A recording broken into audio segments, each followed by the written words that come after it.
मेरी बेटी वापस आइए तो पहले कमाना सीखो। दोस्तों, कहानी शुरू करने से पहले अगर आपने हमारे चैनल को अभी तक सब्सक्राइब नहीं किया हो तो कर लीजिए ताकि आपके पास पहुंच सके हर नया वीडियो। सुनकर रम्या चौंक गई। इतने सालों के बाद वो यहाँ इस जगह खैर हिम्मत करके वह उस व्यक्ति से मिलने पहुंची। अपने सामने रम्या को देख एक बारंगी वो भी चौंक गया। तुम यहाँ कैसे और कब से हो? मेरे बारे में पता करते रहते हो, फिर मुझसे मिलने क्यों नहीं आए? रम्या ने सीधे सवाल दाग दिया। वो जब मैं पहली बार तुमको यहाँ देखा तो यकीन ही नहीं हुआ तुम हो, बस इसलिए आकर तुम्हारे बारे में पता करता रहता था, पर किसी ने कभी भी सही से कुछ नहीं बताया। ये बताओ, शादी के बाद तो तुम ससुराल चली गई थी।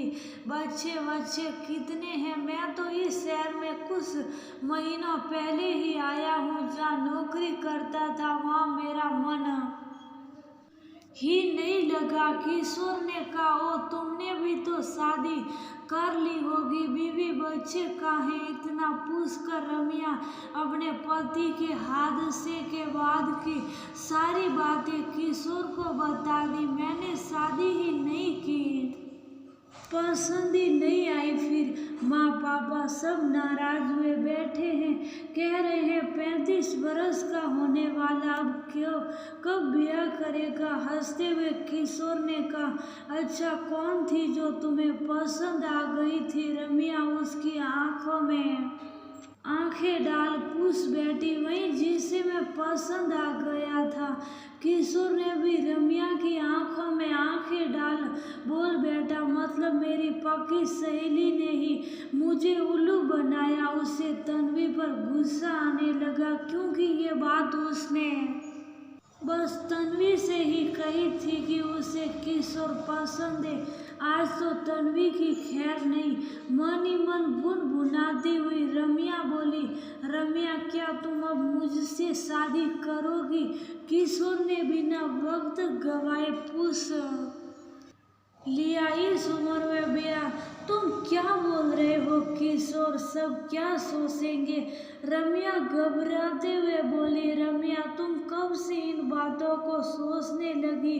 वो तो पहले भी जिंदा दिल थी, आज भी जिंदा दिल है। मानता हूँ सुरेश के साथ का वक्त तुम्हारी जितनी जिंदगी का महत्वपूर्ण पल होगा, पर उसके जाने के बाद तुमने कितनी मुश्किलें सही, सबके ताने सुनकर फिर से खुद को इस लायक बनाया कि जिंदा दिली से जी सके, तो दूसरों की परवाह क्यों कर रही हो?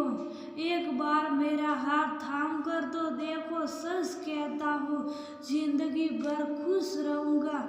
मेरे घर में सब जानते हैं कि मैं बस तुमसे ही शादी करना चाहता था। तन्वी मुझे हर बात बताया करती थी, इसलिए ही तो मैं यहाँ आया हूँ। मतलब तुम्हें सब बातें पता थी, फिर भी अनजान बनकर पूछ रहे थे। रम्या गुस्सा करते हुए बोली, सच सच बताओ, करोगी मुझसे शादी? पसंद तो मैं तुमको पहले भी था, अब हूँ और नहीं। ये बताओ, किशोर ने पूछा।